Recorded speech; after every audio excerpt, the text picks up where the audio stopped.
chapitre 6, verset 12. 1 Timothée chapitre 6, verset 12. Combat le bon combat de la foi. Je veux que tu lises à partir du verset 11. Tu dois aller voir quelque chose. Pour toi, homme de Dieu. Pour toi, homme de Dieu. Fuis ces choses. On parle même un homme de Dieu. On parle même un homme de Dieu. Pour toi, homme de Dieu. Homme de Dieu. Fuis ces choses. Fuis ces choses. Et recherche la justice.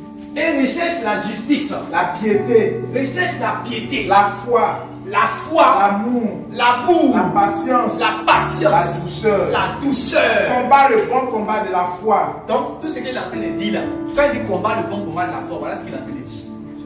Combat le bon combat de la foi. Oui. Saisis la vie éternelle. On parle à qui? Un chrétien.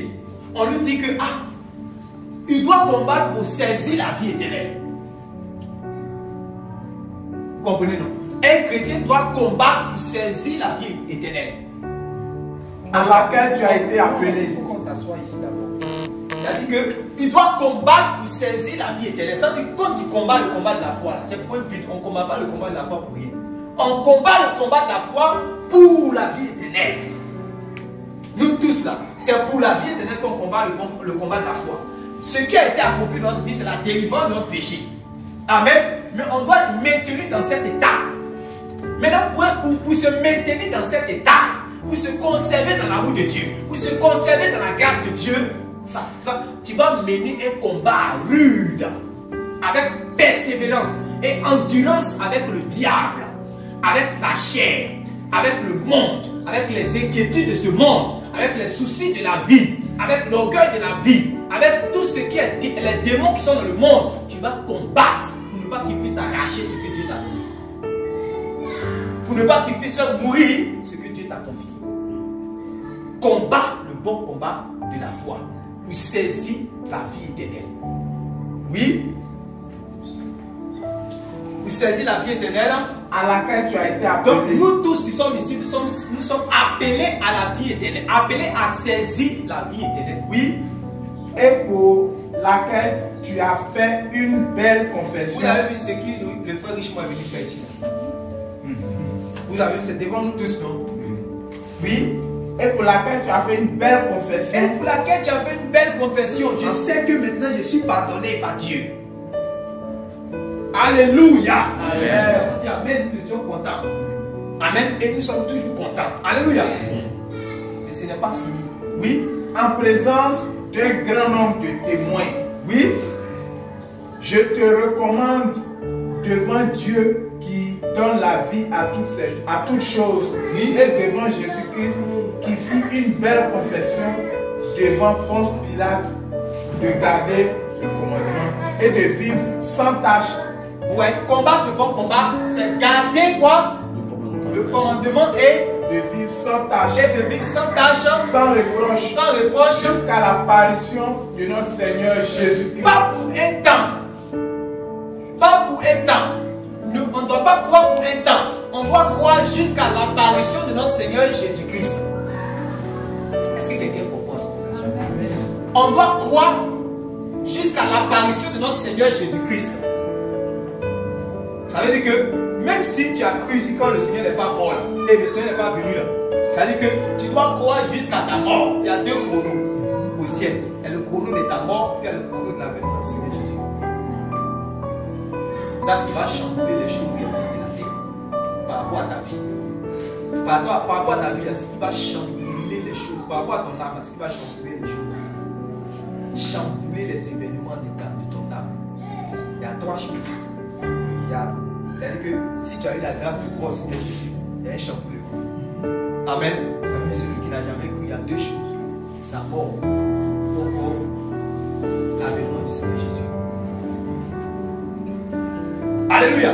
Tu dois croire jusqu'à la fin. Jésus m'a dit que celui qui veut bâtir tout là, pourquoi il va se presser réellement de commencer réellement à construire. Il doit faire quoi? Il doit s'asseoir, calculer la dépense, réfléchir. Est-ce que j'ai le moyen de faire ça? Est-ce que j'ai le moyen de faire? Est-ce que j'ai le moyen de faire? Amen. Voilà. Donc, on ne s'engage pas sur le chemin de la foi sans réellement calculer. Tu dois réellement calculer pour savoir que je me suis engagé sur un chemin de non-retour. Le juste vivra par là. Si de tout mon âme ne prend pas plaisir en lui. Donc tu ne dois pas te détourner de la foi, tu dois continuer à combattre, à courir, à marcher réellement dans la foi jusqu'à la fin de tes jours ou jusqu'à ce que Jésus ne vienne. Amen. Amen. Donc c'est ça que maintenant tu dois préserver. Pendant ce temps, on dit, le lion vient pour faire quoi? Il vient pour égorger. Il vient pour faire quoi? Égorger. Oui. Dérober. Détruire. Vous voyez que il vient pour égorger, dérober et détruire. Et l'apôtre aussi Pierre, l'apôtre Pierre a dit dans 1 Pierre chapitre 5 quoi? Verset 8. Quand il a parlé du lion rugissant.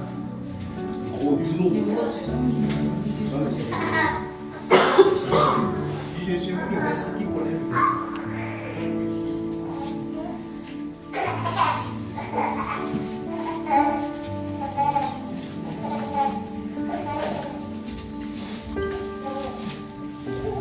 Pierre, chapitre 5, verset 8.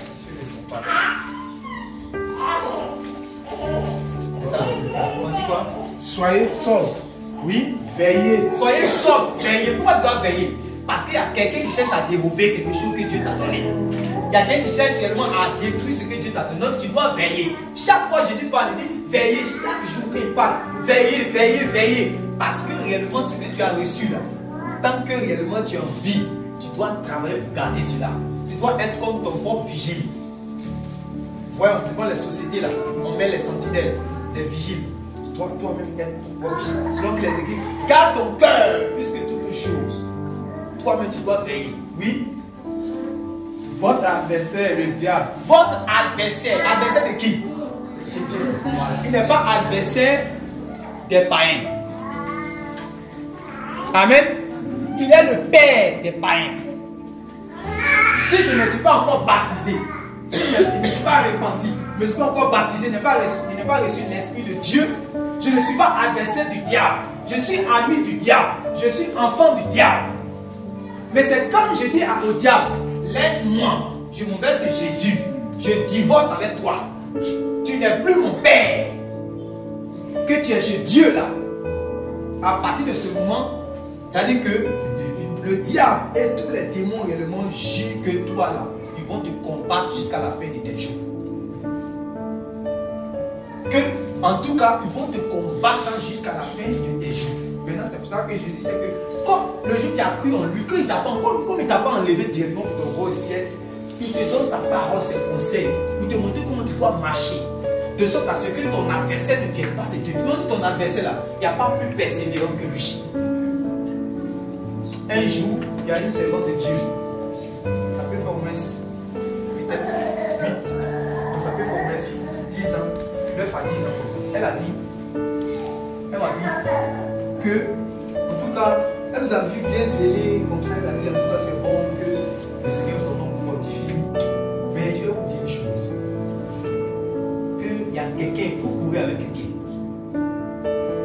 Que, en tout cas, vous pouvez courir selon votre rythme. Mais lui, il a son rythme, lui n'est pas pressé. Comme ça, je te suis, pas vite, doucement. Mais en tout cas, si tu cours, si tu veux faire sprint, si tu veux faire marathon, mais il ne faut pas qu'il va te taper sur le chemin. Il a parlé comme ça, pas. Il a compris ce qu'elle voulait dire. Amen. La course réellement pour aller, pour rentrer réellement dans le royaume. Beaucoup de choses peuvent se passer. Alléluia. Alléluia. Amen. Et celui avec qui on est en train de courir, si tu l'as dévancé, parce que lui réellement tu l'as quitté. Maintenant, lui, maintenant, il te suit. Mais vous voyez dans les films, vous voyez les films, il y a des films qui ressemblent un peu à ça. Où on est échappé au chef, on dit, et puis tu tombes pas. Maintenant, le chef va. C'est comme le pharaon qui va derrière quand les enfants d'Israël. Ils sont derrière. C'est comme ça l'ennemi. Amen. Maintenant, l'ennemi a plusieurs moyens. Ce n'est pas le diable que tu vas rencontrer directement comme ça. Le diable, il travaille avec souci. Souci, là. Quand le diable appelle, il dit oui, mon chef. Souci, oui, mon chef.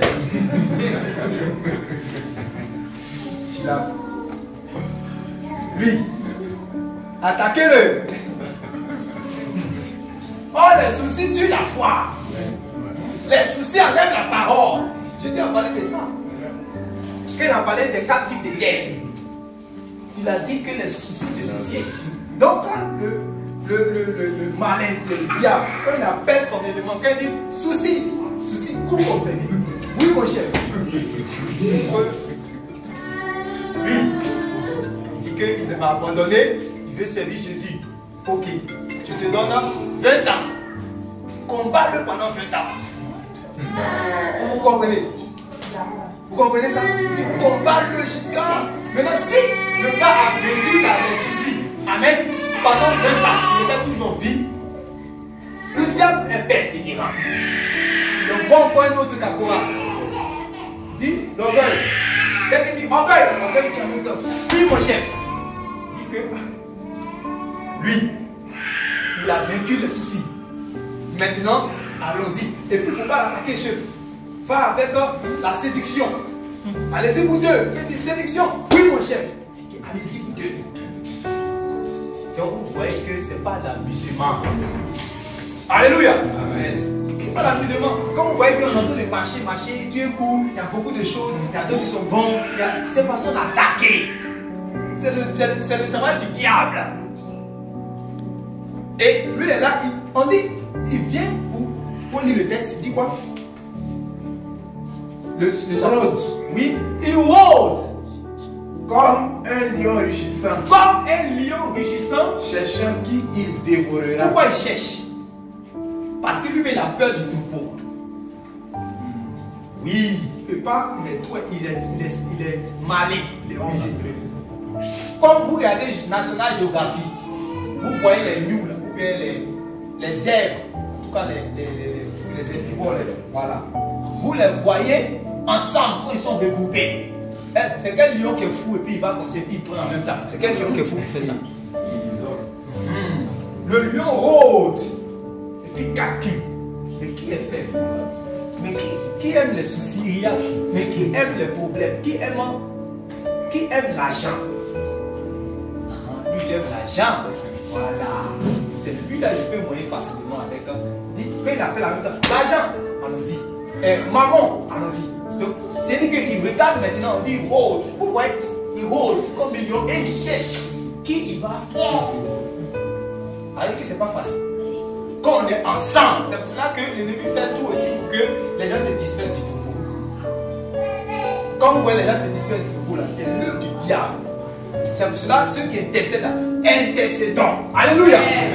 Parce que disperser le troupeau. Même c'était ce qu'il même l'a fait avec l'église de Jésus. Frappe le pasteur pour que les brebis se dispersent. Amen. C'est pour cela que je vous demande pardon. Intercédez pour moi. Intercédez pour les serviteurs de Dieu. Amen. Amen. Amen. Parce qu'on est en guerre. Alléluia. Nous qui avons dit oui à Jésus, on est en guerre contre le diable. Ça va, ça va, ça va. Parce que nous, là, le diable est notre adversaire. Amen. Amen. Parce que réellement, le diable est derrière nous réellement, il cherche à faire la vie. Nous ramène réellement avec lui. Parce que nous sommes avec Jésus. Alléluia. Amen. Que le Seigneur te garde au nom de Jésus. Amen. Que le Seigneur te garde jusqu'à ton arrivée au nom de Jésus. Amen. Que le Seigneur te maintienne dans son amour et dans sa grâce au nom de Jésus. Que tu sois trouvé vainqueur au nom de Jésus. Amen. Vous avez vu dans tout cas, chaque fois, au vainqueur, au vainqueur, au vainqueur, au vainqueur. Quand il parle de vainqueur, ça veut dire qu'il y a une bataille. Il y a un combat à combattre. Et quand tu vas combattre ce combat-là, et regardez, c'est pour cela que vous voyez un homme de Dieu aussi. Ouais, c'est pour ça qu'elle a commencé à dire, toi, homme de Dieu. Mais après ça, il y avait l'autre aussi, Démas, c'était un homme de Dieu. Vous comprenez? Maintenant, pour lui, c'était l'amour de ce siècle. Amen. Lui, l'apôtre Paul avait exhorté Timothée à fuir les passions de la jeunesse. Amen. Tout ça aussi, ça fait la guerre à nos âmes. Donc quand il regarde, les passions de la jeunesse aussi sont au service. Ne pensez pas que vous allez rencontrer le diable comme ça. Le diable, c'est un général. Amen. Amen. C'est un général. Ceux qui l'affrontent là, c'est que c'est des personnes qui ont qui ont combattu beaucoup de choses d'abord. Tous ces éléments qu'il a envoyés ont combattu.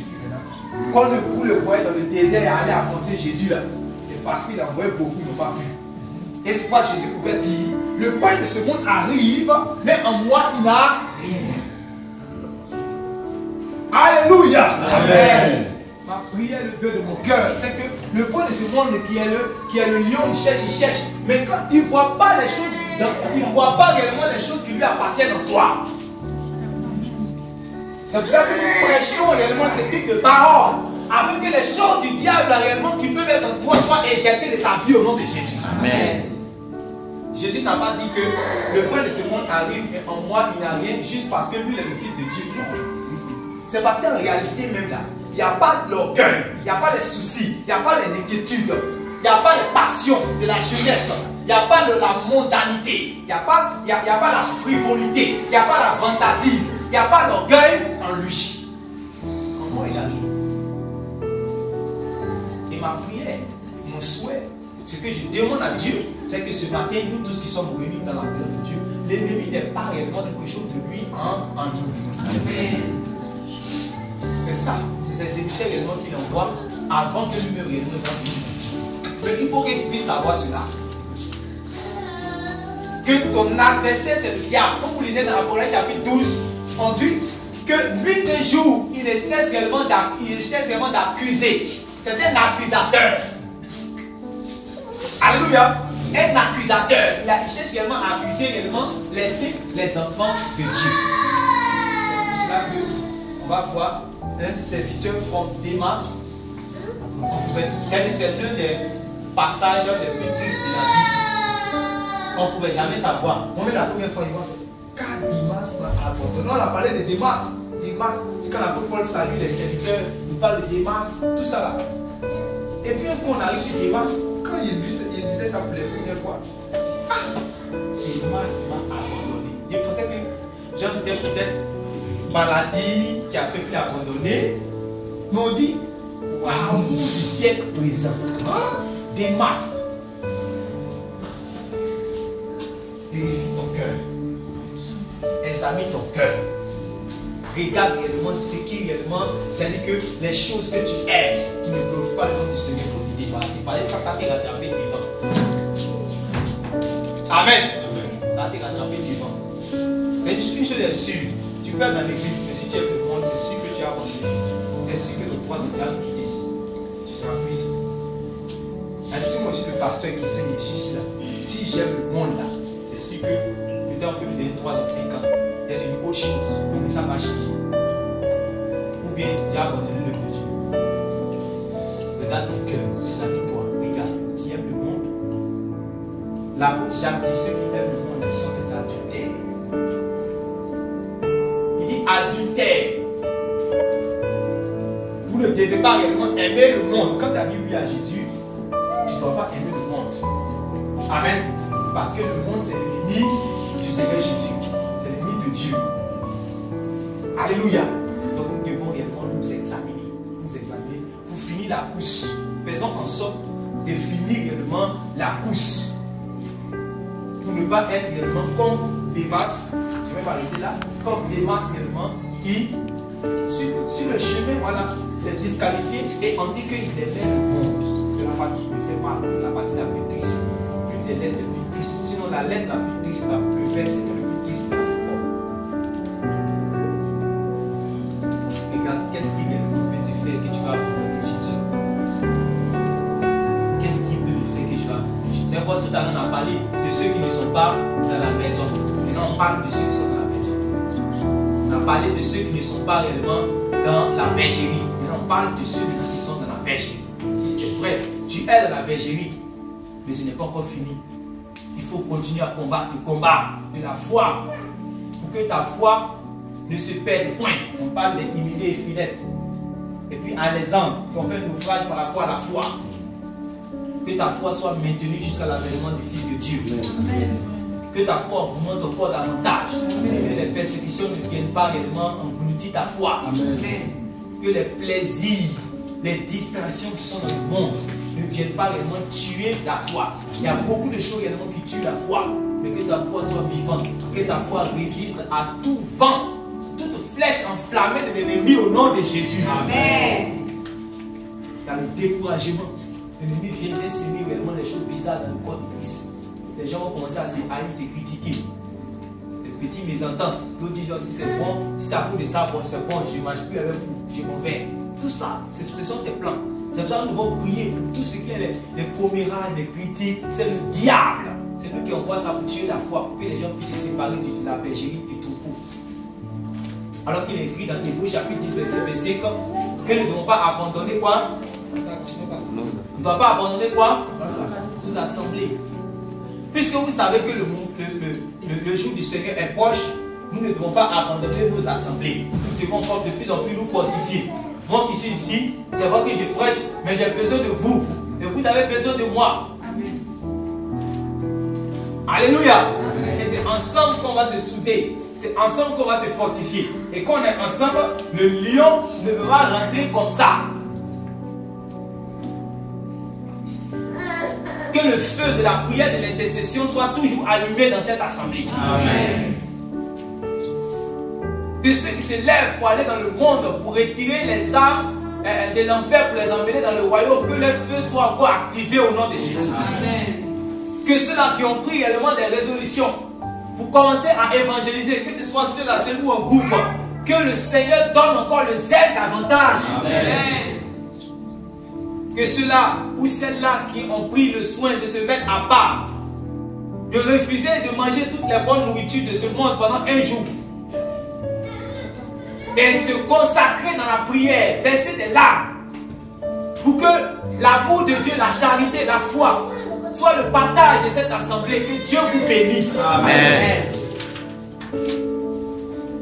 Que ceux-là qui ont reçu le fardeau pour exhorter ceux qui sont tombés, même lorsqu'ils voient qu'un de leurs frères réellement ne vient pas dans nos réunions, il va avec lui pour l'exhorter, pour le fortifier, il dit mon frère, ma soeur, ça va aller, réveille-toi. Nous allons au ciel, viens, on va partir, ne te décourage pas, le diable est un menteur. Ta place réellement n'est pas dans les ténèbres ni dans le monde. Continuons à persévérer. Le problème que tu as eu, Dieu le sait, Dieu ne t'a pas laissé orphelin. Dieu te tient la main. Tous ceux réellement qui ont ce fardeau pour exhorter leurs frères et sœurs réellement qui sont faibles, que Dieu vous remplisse. Amen. Qui vous remplisse de sagesse, de paroles, d'exhortation, de fortification. Amen. Que Dieu vous bénisse. Amen. Nous allons gagner ce combat. Amen. Pour ceux qui n'ont pas encore commencé à combattre, croyez au Seigneur Jésus, vous allez rentrer dans le combat. Parce que ce n'est pas tout le monde que le diable